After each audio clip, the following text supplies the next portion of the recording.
water usage log for machine 14 said 9,412 gallons. I checked it 3 times because the reservoir tank behind the building holds 600. We hadn't filled it since Tuesday. The machine was unplugged when I checked. The drum was still wet. I need to explain how I got here. I worked sanitation for a chain called BrightSpin Laundromats.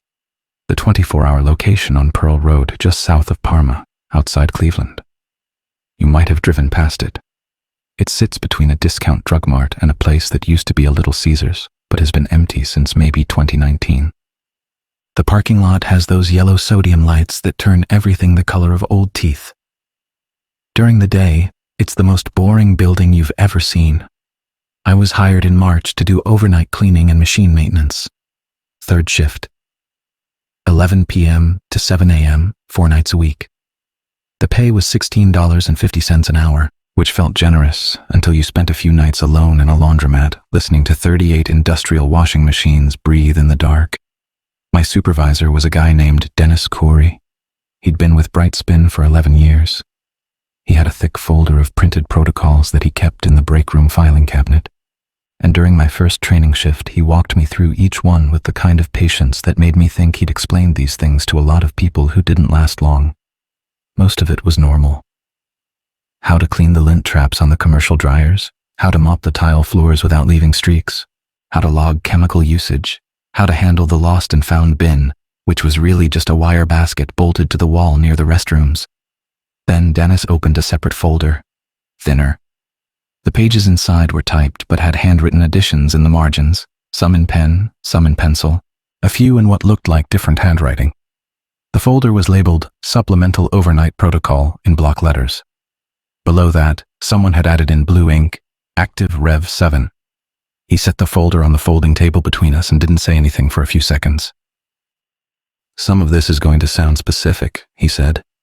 More specific than you'd expect for cleaning work. I need you to follow it exactly, even when it doesn't make sense to you. I told him okay. Especially the parts that don't make sense to you. I told him okay again, though that second time I said it slower. He went through the pages. A lot of it was mundane with weird edges, like the protocol about garments in the lost and found bin. Every night you photograph the contents at the start of your shift and again at the end. If anything new appeared in the bin that wasn't there at 11 p.m., you log it, but don't touch it until the morning crew arrives. Fine, a little weird, but I figured it was a liability thing. Then there was the protocol about overnight wash loads. BrightSpin ran what they called clearance cycles between 2 and 4 a.m. This was when the machines automatically ran loads of garments left behind for more than 30 days and never claimed. Company policy was to wash them, dry them, fold them, bag them, and donate them. My job was to oversee those cycles, transfer the loads, and bag the clean items. Dennis said the clearance loads almost always came from the same storage closet in the back of the building. He showed me where. A narrow room with metal shelving, lit by a single fluorescent tube that buzzed at a pitch slightly different from the other lights. The shelves had clear plastic bags of clothing sorted by date. Most of them looked like you'd expect. T-shirts, jeans, towels. But some of the bags were marked with a small red sticker on the corner. Dennis told me those were the ones I needed to pay attention to. Red sticker bags go through the wash once, he said. One standard cycle, cold water, no detergent. I asked why no detergent. Because the stains come out on their own. I didn't know what to do with that answer, so I just nodded. After the first cycle, you transfer them to the dryer. Standard heat, 45 minutes, then you bag them, seal the bag, and put them in the second closet. The second closet was at the far end of the building, past the restrooms, in a corridor I hadn't noticed during my initial walkthrough. It was locked with a padlock, and Dennis gave me a key for it. You never wash a red sticker bag twice, he said. If a cycle doesn't finish, if the machine stops midway, if the power goes out, whatever the reason, you pull the load out and put it directly in the second closet. Wet or not, do not restart the cycle. Do not transfer it to another machine. Do not wash it again. I asked what happened if I washed it twice by accident. Dennis closed the folder and looked at me with an expression I couldn't quite name. It wasn't fear. It was closer to the face someone makes when they're trying to decide how much of a story to tell. That's in revision 6, he said. We're on 7 because someone washed a red sticker load twice. He didn't elaborate. I didn't push it. Every overnight job I've ever had comes with weird rules that usually have boring explanations once you've been there long enough. My first few weeks were quiet. The laundromat at night was exactly what you'd picture. Empty rows of machines, fluorescent lights giving everything that washed-out look, the faint smell of industrial detergent, and warm lint. A TV mounted in the corner played local news on a loop with the volume so low it was basically just moving colors. Sometimes a customer would come in at 1 or 2 a.m. to do laundry, but it was rare. Most nights I had the whole building to myself. I'll say this about working alone in a laundromat from midnight to dawn. The quiet doesn't feel empty. It feels occupied. The machines have this idle presence even when they're off. Their drums sit still behind those round glass doors, and the light catches the stainless steel at different angles as you walk by. And you start to notice which machines have scratches on the glass and which ones don't. You start to know them individually. Machine 4 has a slight dent near the hinge. Machine 9's display flickers when the heating system kicks on. Machine 22's door doesn't seal flush, and there's a millimeter gap at the top that whistles when the building's ventilation shifts pressure. You learn these things because there's nothing else to learn at 3 a.m. in a laundromat in Parma, Ohio. My phone had terrible reception inside the building. Something about the concrete and metal. I could get one bar near the front window if I stood on the right side of the folding table. Enough for texts, but not enough for streaming. So most nights I just worked and listened and became familiar with the building the way you become familiar with a person you share a small apartment with. The parking lot was usually empty after midnight. Once in a while a car would pull in and sit with its headlights on for 10 or 20 minutes, then leave without anyone getting out. I asked Dennis about that. He said it was probably people using the Wi-Fi. BrightSpin had an open network for customers. But one night during my second week, I looked out the window at one of those parked cars and noticed something. The headlights were on, the engine was running, but the windows were fogged. All 4 of them, including the windshield. Fogged from the inside, like someone had been breathing in there for hours. The car left at exactly 2 a.m. Same time the clearance cycle started. I watched its taillights disappear down Pearl Road, and then the beep sounded behind me, and I went to load the machines, and I didn't think about it again until much later. The clearance cycles ran on a timer. At 2 a.m., I'd hear the system beep, and the designated machines, always in the same row, numbers 12 through 16, would unlock for loading. I'd go to the storage closet, grab whatever bags were up next on the rotation, load them, and start the cycles. Then I'd wait. Mop floors, clean the folding tables, wipe down the change machines. Around 3:30, I'd transfer the loads to the dryers. By 5 a.m., everything would be bagged and shelved, and I'd spend the last 2 hours doing general maintenance. The red sticker bags came up maybe twice a week. They were always heavier than I expected, and the clothing inside had a slightly different texture. Not wet, not dry, something in between. Like fabric that had been damp for a long time and then dried in a way that didn't quite finish. The stains Dennis mentioned were there, reddish-brown patches, mostly on the collars and cuffs, sometimes on the front of a shirt or the knee of a pair of pants. They didn't look like blood. They looked like rust water, or like someone had wrung out a rag that had been sitting in an old sink. And Dennis was right. 1 cycle in cold water, no detergent, and the stains were gone. Completely. Every time. The fabric came out looking practically new. I'd dry the load, bag it, take it to the second closet, and that was that. I noticed something during the second week, though I didn't give it much weight at the time. After handling the red sticker loads, my shirt cuffs would feel damp. Not soaked. Just a slight moisture at the wrists, the kind you'd get from reaching into a wet sink. I assumed I was sloppy with the transfer from washer to dryer, but it happened on nights when I wore gloves too, and it didn't happen with the regular bags, only the red ones. I also noticed a smell, faint, not unpleasant, like clean water mixed with something mineral. I'd catch it on my hands during the drive home, even after washing them with the antibacterial soap in the break room. It was still there after I showered. It faded by afternoon, but by then I'd be sleeping, and by the time I woke up for my next shift, I'd forgotten about it. The 4th week changed things. It was a Thursday. I'd loaded a red sticker bag into machine 14 at 2:15 a.m. Set the cycle. Cold water, no detergent. I went to mop the restroom, Came back 20 minutes later, and the machine was still running. The display said it had 8 minutes left.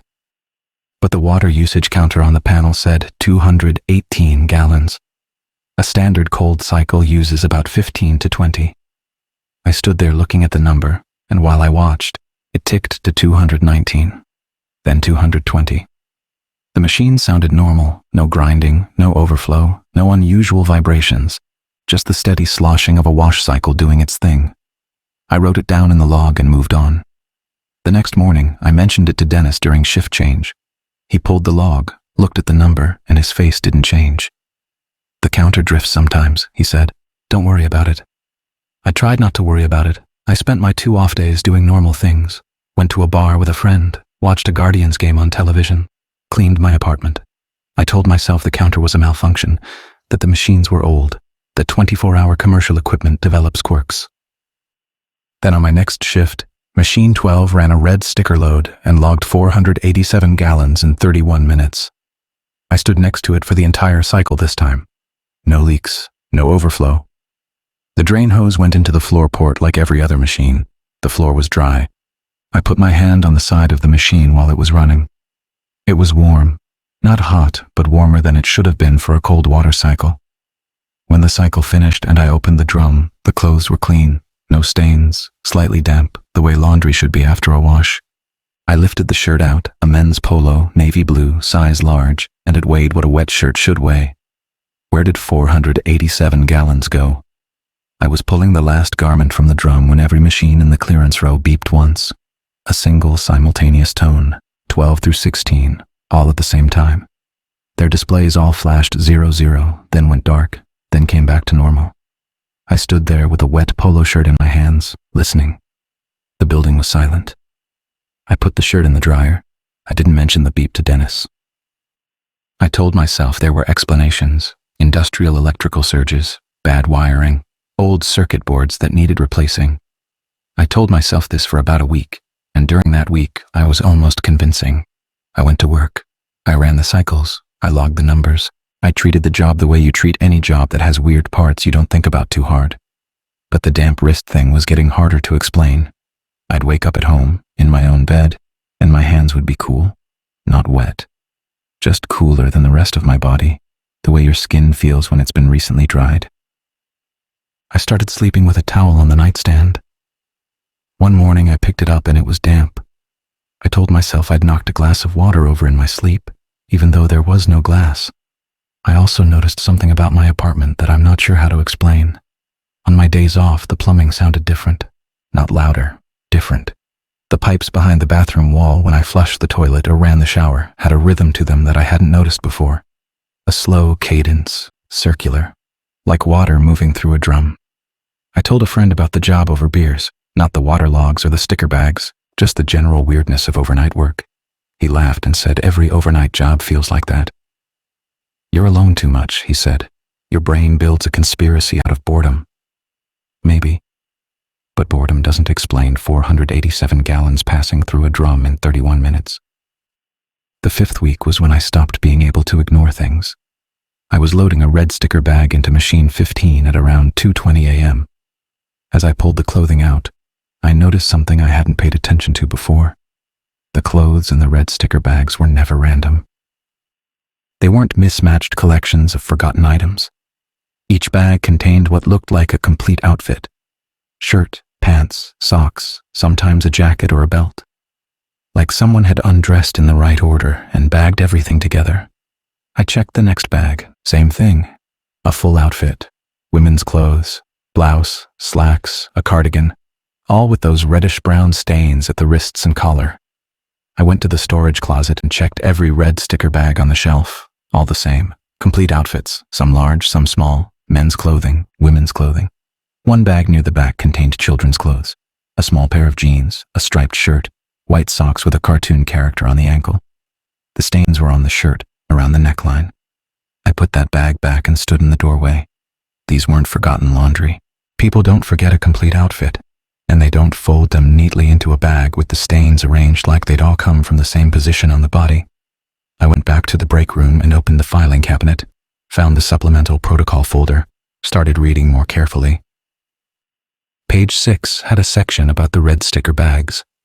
At the bottom, in handwritten pencil, someone had added a note. If the garments in a red sticker bag do not match a single individual's wardrobe, mixed sizes, mixed styles with no coherent outfit, report to supervisor immediately. Do not wash. Do not open the bag further. The note assumed the bags would contain a single person's outfit. The only problem worth reporting was if they didn't match.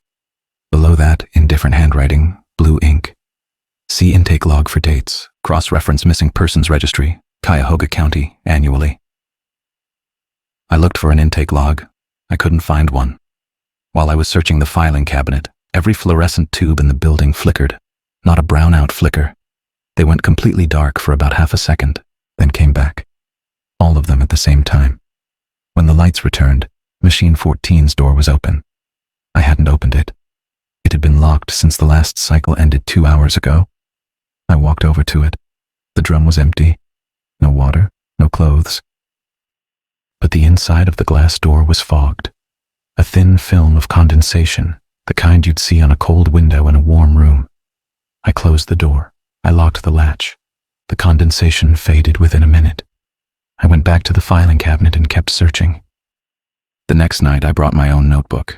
I started recording details from each red sticker bag I processed. Sizes, styles, brands, colors, stain locations. Some part of me was still looking for a reasonable explanation. Donations from a shelter. Unclaimed evidence from somewhere. Some other institutional pipeline that moved clothing through a system I didn't fully see. I found the intake log on a Wednesday in late May. It wasn't in the cabinet. It was taped to the underside of the bottom shelf in the storage closet, flat against the metal. A composition notebook, the black and white marbled kind. The first entry was dated November 2016. Neat, small handwriting. Bag received November 4th, 2016. Men's outfit, approximately size M. Stain pattern, bilateral wrists, collar, upper chest, no ID, no transaction record. Stored for 30-day hold. Cycle completed December 6th, 2016. Garments cleared after second storage check, approximately 14 days post-wash. Cleared meant disappeared. I was sure of it. I sat on the floor of the storage closet reading the notebook. Hundreds of entries. Bags received, described, washed, stored, cleared. Always the same stain locations. Wrists, collar, sometimes chest, sometimes knees. Partway through 2018, the entries changed. The handwriting got less neat. Someone started adding a column that wasn't in the original format. A date labeled match. Bag received March 12th, 2018. Women's outfit size S. Stain pattern, wrists, collar, match, Cuyahoga County, MP number 2018-0087. MP. I stared at those two letters for a long time. Missing persons. While I was sitting there, the fluorescent tube above me made a sound I hadn't heard before. Not a buzz, a hum. A low, steady hum that pulsed slightly, like it was following a rhythm. I looked up at it. The light was steady, not flickering. But the hum had a cadence to it, a tumbling cadence, slow and circular, like a drum. I counted the match entries, 43 between 2018 and 2020. After 2020, the column disappeared. Not because the matches stopped, I think, but because whoever was keeping the log stopped checking. The last entry was from August 2022. Stopped cross-referencing, numbers too consistent. Asked regional about origin pipeline. No response, no response, no response. 3 times, like they'd asked 3 times and written each rejection. I put the notebook back where I found it. When I stood up, I noticed my hands were wet, both of them. Not from touching anything damp, they were just wet. Cool water, sitting on my palms like I'd cupped them under a faucet. I dried them on my pants and went back to the main floor. I ran the clearance cycles that night as usual. While the machines were running, I went to check the second closet. The bags I'd been storing there for the past month were on the wire shelving, but the older ones, the bags from my first few weeks, looked wrong. Flat, thin. I pulled one off the shelf. It was from my second week, my initials on the label. The bag was sealed, intact. It weighed nothing. I opened it. Empty. The inside of the plastic was spotless. No lint, no fibers, no residue. I remembered bagging these clothes. A pair of women's jeans and a gray sweatshirt, the stains at the wrists. Gone. Everything. Like the bag had digested them. I checked another. Empty. Another. All of them from the first 3 weeks. Completely empty. sealed plastic holding air. I dropped the bags and backed out of the closet, locked the padlock, went to the main floor and sat on the folding table for a while. The building was doing that thing it does at 4 a.m. The ventilation system cycling on and off, the fluorescent tubes humming at slightly different frequencies along the ceiling, the faint tick of expanding and contracting metal in the ductwork. Normal sounds I'd heard every night for 5 weeks. But I was listening differently now. I was listening for the thing underneath the normal sounds. And I heard it. A drip. Somewhere in the building. Not from a faucet or a pipe. A single drip about every 8 seconds, coming from the direction of the clearance row. I walked over, checked the floor around each machine, dry, checked the drainage ports, dry, checked the drum doors, all sealed, all dry. The drip continued. I traced it to machine 14, not from the machine itself, from the floor next to it. There was a tiny puddle forming on the tile, about the size of a quarter, directly below the display panel. I looked up at the panel. Dry. I looked at the ceiling above it. Dry. There was no source. I watched the puddle for about a minute. It grew, very slowly, like the tile itself was sweating. I wiped it with a paper towel. The water was cold and had no smell. By the time I walked to the trash can and back, the puddle was reforming. I left it. I don't know what else I could have done. Here's what I should have done at that point. Quit. Go home. Find a different job. Never come back. Here's what I did. I came in the next Monday early and went straight to the filing cabinet. I wanted to find revision 6 of the Supplemental protocol. The version that existed before someone washed a red sticker load twice.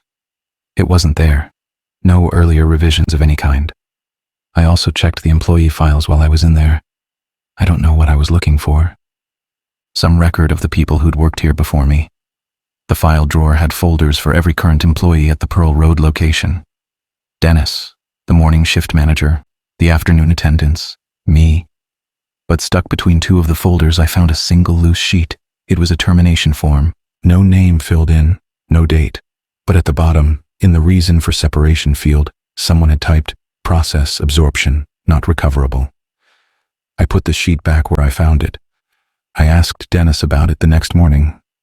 We don't keep old revisions, he said. But you told me revision 6 is why we're on 7. Someone washed a bag twice. What happened? Dennis was getting his coat from the hook by the door. It was 7:05 a.m. He looked tired in a way that wasn't about sleep. There used to be a machine 17, he said. That night I counted the machines. 16. The numbering skipped from 16 to 18. I checked the floor where 17 would have been.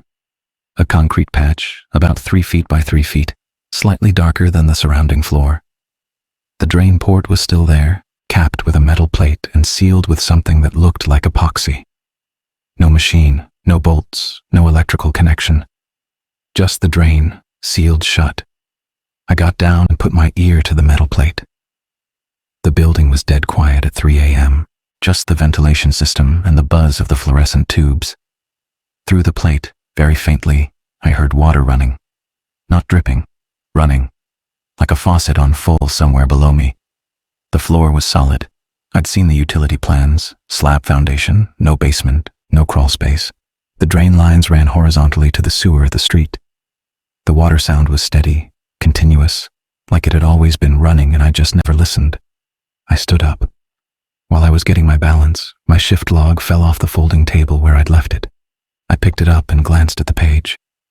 There was an entry at the bottom I hadn't written.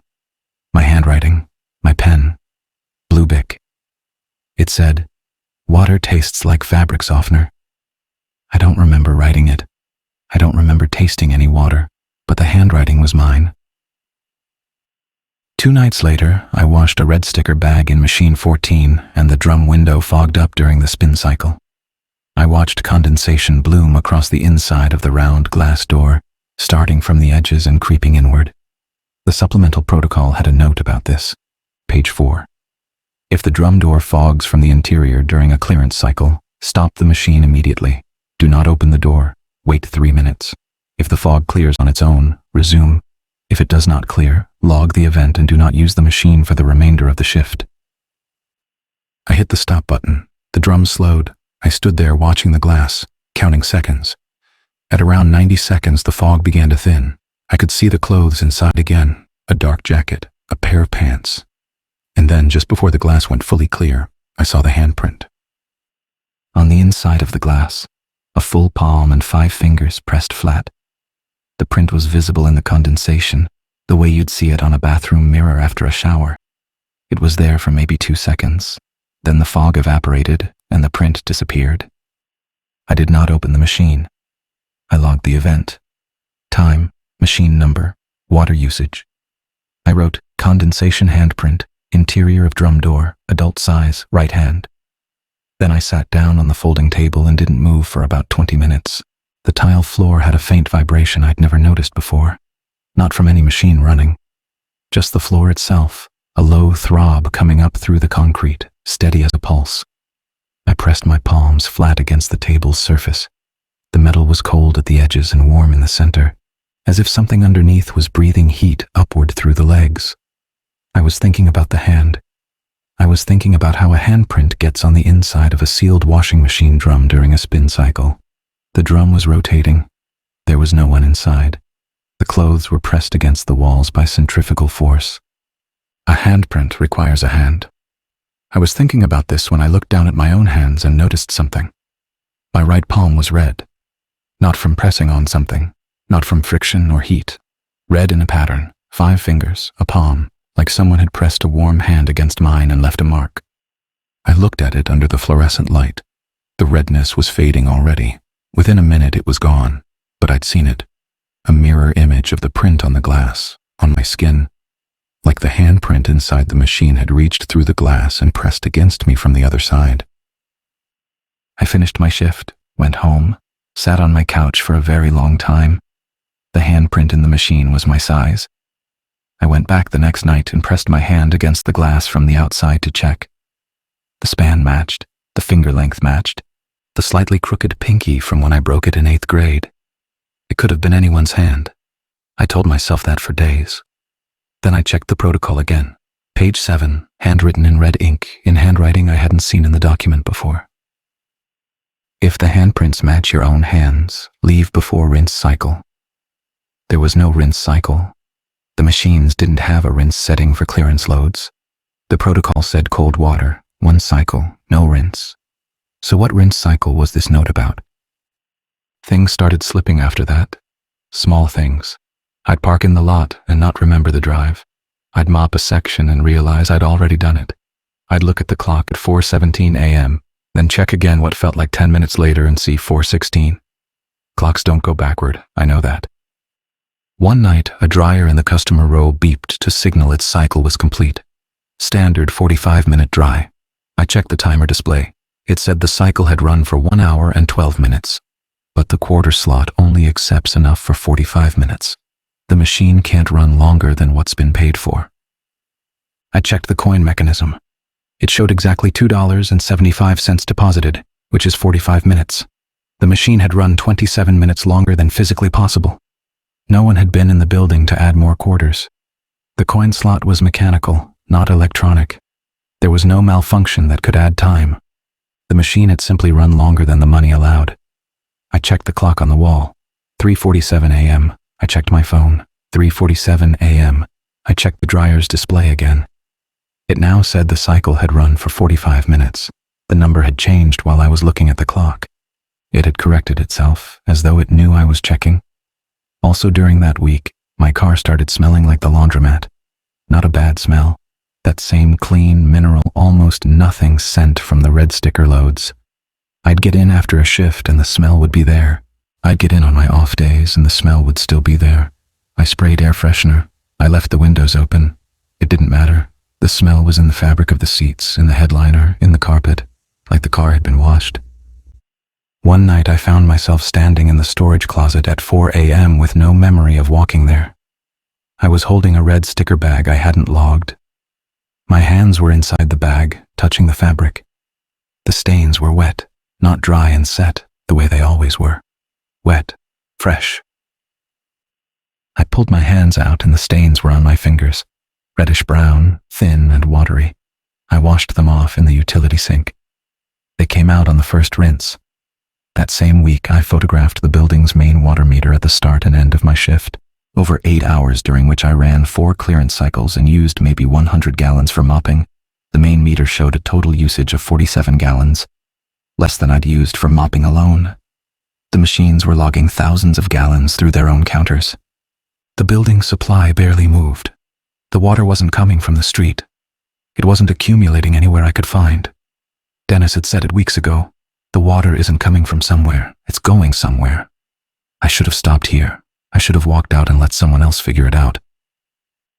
Instead, I drove to the Cuyahoga County Public Records Office that weekend. I told the clerk I was doing research.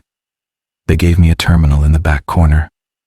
The chair was cold when I sat down, like someone had left a window open, but there were no windows in that part of the building. I looked up case number 2018-0087, the first match entry from the notebook. A woman, 34, reported missing by her husband in March 2018. Last seen leaving a grocery store in Parma Heights, never found. I typed in 2 more numbers, both real, both missing persons, both from Greater Cleveland, both open, both unresolved. I leaned back in the chair and the terminal screen flickered, just for a second. When it came back, the search field was filled with a query I hadn't typed. My name, first and last, in the search bar. I deleted it. My hands were shaking. I told myself I'd accidentally hit the keyboard, that the database had autofilled from some cached entry. I typed in the next case number. While I waited for the results to load, I looked down at the keyboard. The space bar was damp. Not sticky, the way a public keyboard gets from use. Damp. A thin film of moisture across the plastic, same as my hands. I hadn't touched the space bar with wet fingers.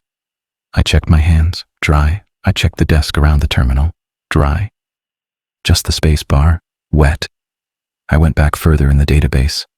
Missing persons reports from Parma, Parma Heights, Brooklyn Heights going back to 2010. I found a pattern. Clusters of 3 or 4 reports within the same 2-week period, followed by months of nothing, then another cluster. The clusters lined up, roughly, with BrightSpin's quarterly clearance schedule. I was writing down dates when the clerk walked over, a woman in her 50s. She looked at my screen and then at me. "Finding what you need?" she asked. I said yes, thanks. She paused, then she said, "You've been here before, haven't you?" I told her no, first time. She looked confused for a second, like she was trying to place a memory. "Sorry," she said. "You look like someone who was in here a few months ago. Same terminal, actually. He was looking up the same kind of records." I asked what he looked like. She thought about it. "I don't remember his face," she said, "but his hands were wet. I noticed because he left watermarks on the keyboard." I closed the database. I thanked her. I didn't look at the space bar again on my way out. Sat in the parking lot. While I was sitting there, I looked down at my hands on the steering wheel. They were damp. Not from sweat, that cool mineral dampness. The same thing that had been happening after handling the red sticker bags, except I hadn't handled one in 3 days. I hadn't been inside the laundromat since Thursday. I wiped my hands on my jeans. They were dry again within a minute, but that minute felt important. I didn't have proof of anything. I had water usage logs that didn't make physical sense. Empty bags that used to contain clothes. A notebook cross-referencing missing persons cases. A handprint inside a drum that matched my hand. A termination form that said process absorption. But I didn't have an explanation. What I had was a system, an ongoing operation that received clothing from somewhere, washed it once, and then the clothing vanished. The water went somewhere, the clothes went somewhere. Every revision of the protocol was another person's attempt to manage something they couldn't understand or stop. Because the bags kept coming. I didn't order them. Dennis didn't order them. They appeared on the shelves, labeled with dates, sealed with red stickers, containing complete outfits with the stains in the right places. No delivery truck, no invoices, no shipping labels. The building was receiving them on its own. I went home that afternoon and stood in my bathroom for a while. I turned on the sink and watched the water spiral down the drain, counterclockwise. I watched it for probably 10 minutes. Then I turned it off and went to bed. I dreamt about the clearance row. Not a nightmare. Nothing chased me. I was just standing in the laundromat at 2 a.m., loading machines, and everything was normal. But in the dream, I looked down at my hands and they were stained, reddish-brown, wrists, and I wasn't alarmed. In the dream, it felt expected, like I'd always had them. I woke up at 2 a.m. My hands were wet. I started sleeping badly after that. I just couldn't make it more than 3 hours without waking up with my palms damp. Cool water. Always at 2 a.m., always cold, always that same absence of smell. I'd dry my hands, go back to bed, wake up an hour later with them wet again. Something else happened that week that I haven't been able to figure out. I was doing my own laundry at home, loading my washer in the apartment building's shared laundry room. I put in a load of work clothes, set the cycle, and went back upstairs. When I came back 40 minutes later, the load was done. Everything was clean, normal. But there was an extra sock in the drum. A white athletic sock. Not mine. I wear black socks. I live alone. It wasn't there when I loaded the machine. No one else had been in the laundry room. The sock was wet, freshly washed, and it had a faint reddish-brown stain near the toe. I threw it away. I didn't wash my clothes in that building again. In June, Dennis called in sick for 3 consecutive shifts. I covered for him, 6 straight nights alone. The first night alone felt different immediately. Without another person scheduled on the other end of the shift, the building's sounds had a different quality. Louder, maybe, or more directed. Like the ventilation system and the fluorescent buzz and the quiet settling of concrete were all pointed at me specifically instead of filling the room generally. At 3 a.m., the intercom system crackled. I didn't even know the building had an intercom. I'd never heard it before. There was no announcement, just a burst of static, about 3 seconds long, followed by silence. Then another burst. Then silence. Then a third burst, and underneath the static, very faintly, I heard something that sounded like the churn of a wash cycle. Like someone was holding a microphone inside a running machine and broadcasting it through the building's speakers. It stopped after about 30 seconds. It didn't happen again that night. On the second night, I was loading the clearance machines at 2 a.m., and my phone buzzed with a text from a number I didn't recognize. It said, "Don't open 14." I looked at machine 14. It was running. Standard cycle. I hadn't loaded anything unusual, just a regular non-sticker bag.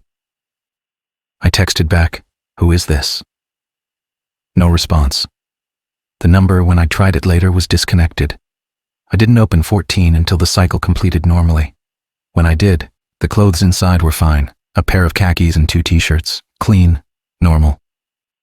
But underneath the clothes, sitting at the bottom of the drum, was a red sticker. Just the sticker. No bag, no garment. Stuck flat to the stainless steel like someone had pressed it there from the inside. On the third night, I checked the lost and found bin at 11 p.m. the way the protocol required. I photographed the contents. 3 items, a baseball cap, a pair of reading glasses, and a single glove.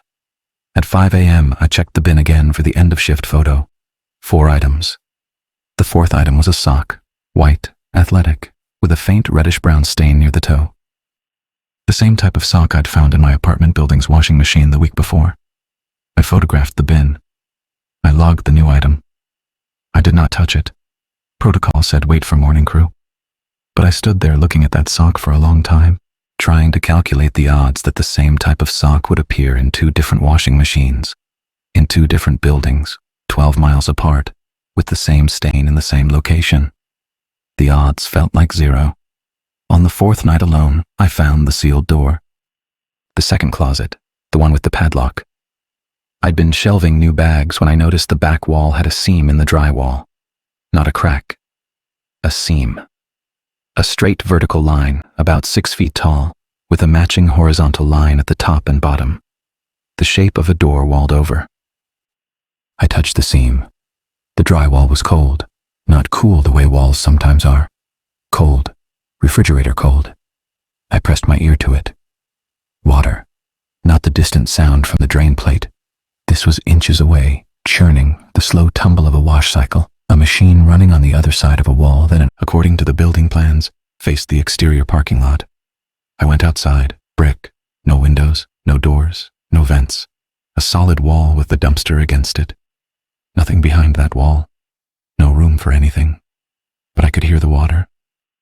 On the 6th night alone, the last one before Dennis came back, I made a mistake. At 4 a.m., I walked past the clearance row on my way to the supply closet and I stopped. Machine 13's display was showing something. Not a time, not an error code. It was scrolling text, left to right, the way an LED marquee scrolls a message. It said, "She opened it." Over and over, scrolling continuously. I watched it for about a minute. Then it stopped and reverted to 00. I thought about Rosa Gutierrez. She opened the door. I didn't tell Dennis about that one when he came back. Dennis came back the following Monday. He looked worse than I'd ever seen him. Pale. He'd lost weight in a week. His hands were chapped and red, the skin cracked and peeling around his knuckles. He saw me looking and put them in his jacket pockets. "Dry skin," he said. I told him about the wall, the seam, the water sound. His face did that thing again, deciding how much to tell. When I started here, there were 2 closets on that side. The second one was bigger. It had a drain in the floor and a utility sink. They sealed it in 2017. I asked why. Because they found Machine 17 in there. I waited. Machine 17 was removed from the floor in 2015, decommissioned, hauled away by a contractor. That's what the records say. He paused. But in 2017, the night shift manager, a woman named Rosa Gutierrez, heard a cycle running at 3 a.m. when all the machines were off. She followed the sound. He stopped. She found it in the second room, Machine 17, running, full of water, full of clothes, plugged into nothing. Another stop. He rubbed his knuckles. She opened it. I waited for him to explain what was inside. He didn't want to. I could see him trying to not say the next part. Her clothes, the outfit she was wearing that night, washed, clean, folded neatly in the drum. He let that hang there. She was still wearing them, he said. Everything she had on was also inside the machine. I stared at him. My hands went cold so fast it hurt. They sealed the room the next day. Rosa's last shift was that Friday. She's not in the employee records anymore. Neither is anyone who worked overnight before her. What does that mean? I said. How did the machine copy her clothes? Dennis sipped his jacket. He looked at the floor. When he spoke again, his voice was quieter, like he was choosing each word carefully, afraid of getting the language wrong. After the second wash, it stopped acting like a machine. What does that mean? I don't know how to say it right. I've been trying to say it right for years. He opened the door. Just don't wash anything twice. He wouldn't say more. He told me to go home and get some sleep. But his face said he'd already told me the most important parts, and I'd have to figure out the rest the way he did, the way everyone did, by staying too long.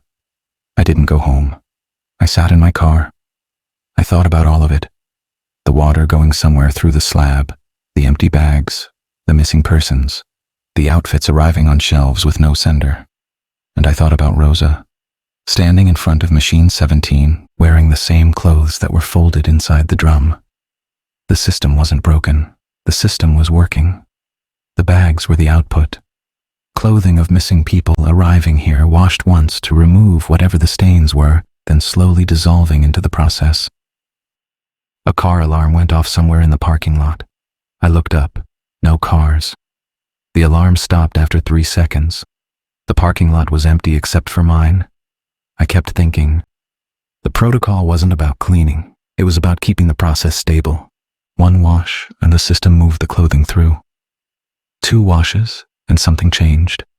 The machine stopped being a machine. It became part of whatever was pulling the water down through the drains, whatever was receiving the clothes, whatever was sending the bags back to the shelves. That's what Rosa found. Machine 17 hauled away in 2015, sitting in a sealed room 2 years later, running on nothing, producing clean copies of her own clothes while she stood there wearing them. I thought about the handprint on the drum glass. My hand, my crooked pinky. I thought about the delayed figure on the TV screen, moving 3 seconds after I did. I thought about waking up with wet hands for the past month. I went back that night. Once you understand a system, even a terrible one, walking away feels like leaving a sentence unfinished. The parking lot was empty when I arrived, except for 1 car, headlights on, engine running. windows fogged from the inside. It was parked in the same spot as the car I'd seen during my second week. Same kind of car even, a dark sedan. I couldn't see the plates. I sat in my car and watched it for 5 minutes. At exactly 2 a.m. the car's headlights turned off. The engine stopped. The fogged windows stayed fogged. No one got out. I went inside and started the clearance cycles. While the machines were running at 2:45, I noticed something on the shift log. There was an entry for 3:30 a.m. in my handwriting. It said, "Transfer complete. All bags shelved. Second closet locked." It was 2:45. I hadn't done the transfer yet. The machines were still running, but the log had an entry in my hand for a time that hadn't happened yet. I put the pen down, looked at the log very carefully. The ink was the same blue Bic I was using. The handwriting matched mine exactly. The entry described work I was going to do in 45 minutes, written as though I'd already done it. I tore the page out, wrote a fresh entry starting at 2:45. But here's what I didn't notice until later when I was sitting in my car trying to make sense of the night. I did the transfer at 3:30. I shelved the bags. I locked the second closet. Everything the phantom entry described I did, at exactly the time it said, in exactly the order it said. The log hadn't predicted what I would do. It had recorded what I was always going to do, like the process already knew. At 3:15 a.m., I heard a sound from the back hallway, the direction of the second closet. A washing machine cycle, muffled by drywall and brick, but unmistakable. I walked to the closet, unlocked the padlock, opened the door. The bags were on the shelves, the older ones already thinning. I pressed my hand against the back wall. The wall was warm, not cold like before. Warm, the temperature of a running dryer, and behind it, the water sound, louder now, closer, like the wall itself was getting thinner. I stood there with my palm flat on the drywall, and I felt through the wall a vibration, rhythmic, slow, the rotation of a drum. Then something pressed back, from the other side, against my palm, gentle, matching my hand exactly. I pulled my hand away. The pressure held for a second, then faded. I left the closet, locked the padlock, went back to the main floor. The clearance row machines had finished their cycles, 12 through 16, green lights, cycle complete. But their drums were turning, all 5 slowly, counterclockwise, empty, no water, no clothes, no power, displays showing 00. And the TV in the corner was on. I hadn't turned it on. It wasn't plugged in. I'd used that outlet for my phone charger. The screen was showing static at first. Then it resolved into something, a curved surface, glass, rotating slowly. It took me a few seconds to understand what I was looking at. The inside of a washing machine drum, filmed through the round door. The perspective was from inside the drum, looking out. Through the glass, I could see a room. Fluorescent lights, tile floor, folding tables. It was the laundromat. The image was warped by the curved glass, everything fish-eyed and slightly wrong. But I could make out a figure standing in the middle of the floor. A person. They were facing the wrong direction for me to see their face, but they were wearing a dark jacket, work boots, standing very still. I was wearing a dark jacket, work boots. I was standing very still. I took a step to the left. The figure on the screen didn't move. It stayed frozen, facing away, for 3 full seconds. Then it took a step to the left. The delay, that's what I can't stop thinking about. The figure moved after I did, but not at the same time, like a recording playing back with a 3-second lag. Or like something watching me, processing what I did, and then replicating it. Then the screen went gray with condensation, the way a drum fogs, and through the fog, a hand pressed against the glass from the inside, just a shape, distorted by the curvature and the moisture, but I could see the fingers spread wide. I turned the TV off, unplugged the coaxial cable, grabbed my phone from the charger. The battery was at 3%. I'd plugged it in at 12:30 a.m., 4.5 hours, lower than when I started. The machine stopped turning at exactly 5 o'clock. All at once. The silence was sudden and total. No ventilation hum, no fluorescent buzz, just dead air for about 5 seconds, the quietest the building had ever been. Then everything came back on at once, and the sound of the building returned like it had been holding its breath.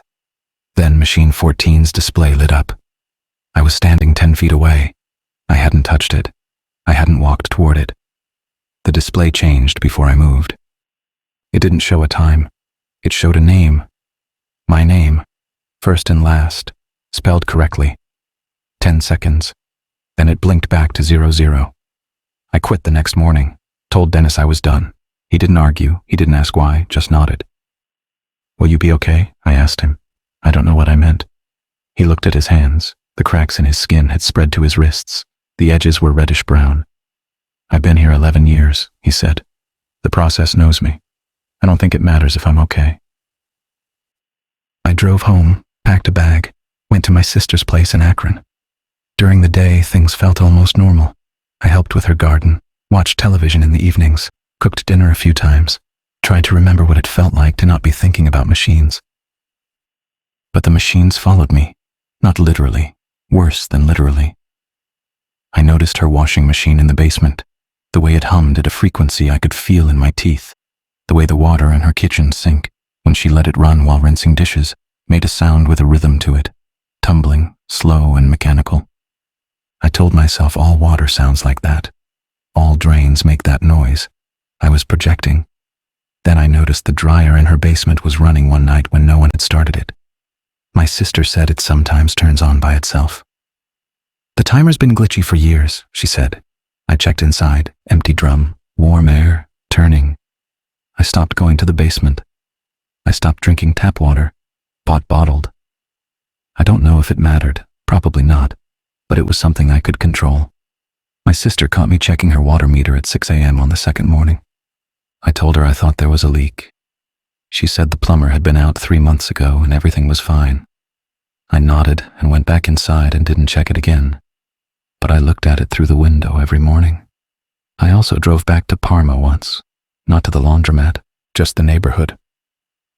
Parked across the street from the discount drug mart and looked through the front glass. It was a Wednesday afternoon, broad daylight, customers going in and out, a woman folding clothes at the table near the front window, a man reading a newspaper while his dryer ran. Normal, completely normal. But in the back, past the customer machines, I could see the clearance row, 12 through 16, all off. And next to machine 16, in the spot where there should have been nothing but a concrete patch, I saw a machine, white, full-sized industrial unit, sitting in a space that had been empty 2 weeks ago when I left. I drove away. I didn't go inside. I drove straight back to Akron and didn't tell my sister. On the third night at her house, I woke up at 2 a.m. My hands were soaked, not damp, dripping. Water ran down my forearms onto the sheets. Cold water, clean. It smelled like nothing, like water that had been through so many cycles it had lost all scent. I dried my hands, wet again before I reached the bedroom. That's been going on for 3 months. Every night, 2 a.m., hands, sometimes wrists, up to where a shirt cuff would sit. 2 doctors said nothing is physically wrong. It's not my skin. It's the process. Still running. Once you handle the red sticker bags, once you touch the fabric and stand close enough to the machines while they consume water that doesn't exist, the system starts to include you. Not violently. The way a machine processes a load, one cycle at a time. My hands are wet right now. The water has reached my collar. I can feel it at the base of my neck, cool and thin. I called 3 BrightSpin locations last week. 2 went to voicemail. The third was answered by a woman who sounded tired. Do you process red sticker bags? I asked. Long silence. How did you get this number? I told her I used to work at Pearl Road. Are your hands wet? I didn't answer. How long since you left? 2 months. She exhaled. Don't wash anything else. Don't touch machines. Don't put your hands inside a drum. And don't go back to Pearl Road. I asked why. Machine 17 is on the floor again, Dennis told me last week. It showed up between 15 and 16 on a Tuesday morning. Running. No one plugged it in. It's been cycling for 6 days. She paused. It has your name on the display. She said she'd worked at the Lakewood BrightSpin for 4 years. She said the overnight people all know each other. There are 12 of them across Ohio. All 12 have wet hands. I asked if anyone had ever gotten better, if the water ever stopped. She was quiet for a long time. There was a guy at the Mentor location, Kevin. He quit in 2019. The water reached his shoulders after about 6 months. Then his clothes started smelling like detergent even when he hadn't washed them. Then he stopped answering his phone. What happened to him? His sister filed a missing persons report in January 2020. She let that sit. A red sticker bag with his clothes showed up on the shelf at Mentor 3 weeks later. I hung up. I don't go near laundromats anymore. I do my laundry in the kitchen sink. By hand, cold water. I wring everything out myself and hang it on a rack by the window. But sometimes when I'm wringing out a shirt, I feel the fabric resist, like something on the other side of the water is holding on. Not pulling, just holding, the way a machine holds a load mid-cycle. Every morning the stains are a little closer, reddish-brown, wrists, collar, last week my knees. They wash out easily. One rinse and they're gone. I make sure I only rinse once. The water is up to my elbows now. It starts at 2 a.m. and doesn't dry until dawn. I used to think the timing was random. I don't anymore. It starts when a cycle starts and stops when a cycle ends. My sister noticed the wet towels, asked if the bathroom was leaking, called a plumber. He found nothing. Yesterday I checked my laundry rack by the window. The shirts I'd hung to dry were all there, 4 of them, my shirts. But there were 5. The 5th one was folded, still slightly damp, pressed flat and neat, the way a machine folds a finished load. It was my size, my brand, a shirt I own, same color, same cut. But I only hung 4. I don't know where the 5th one came from. I don't know when it appeared. I picked it up and checked the collar. No stains, clean. It smelled like cold water and nothing else. Then I turned it over to check the tag. The care label was there, same brand, same size. But underneath the care label, someone had attached a small adhesive sticker. White, with a printed date and a barcode. A BrightSpin inventory sticker. The same kind I'd seen on every bag in the second closet. The same kind I'd been applying to bags for months. The date on the sticker was 3 weeks from now. A bag that hadn't been processed yet. Clothing that hadn't been washed yet. My clothing, already tagged and cataloged in a system I no longer worked for, dated for a time that hasn't happened. I put the shirt down. I haven't touched it since. It's still on the rack. I can see it from where I'm sitting right now. It looks like any other shirt, drying quietly by the window. But it was already dry when I found it, folded, clean, processed. There's one more thing. Last week I checked the care labels on the rest of my clothes. The shirts in my closet, the pants in my drawer, normal labels, normal washing instructions. Except one. A t-shirt I've owned for 2 years. The care label used to say machine wash cold, tumble dry low. I know because I've read it 100 times. Now it says machine wash cold, do not wash twice. Last night I woke up at 2 a.m. with my hands pressed flat against the bedroom wall. Both palms, fingers spread, pushed against the plaster like I was trying to feel something on the other side. I don't remember getting out of bed. But I could feel it, through the drywall, through the insulation, through whatever is supposed to be on the other side of a second-floor bedroom wall in a house in Akron, Ohio. Water, churning, turning in a slow circle, the rhythm of a drum. And something pressed back.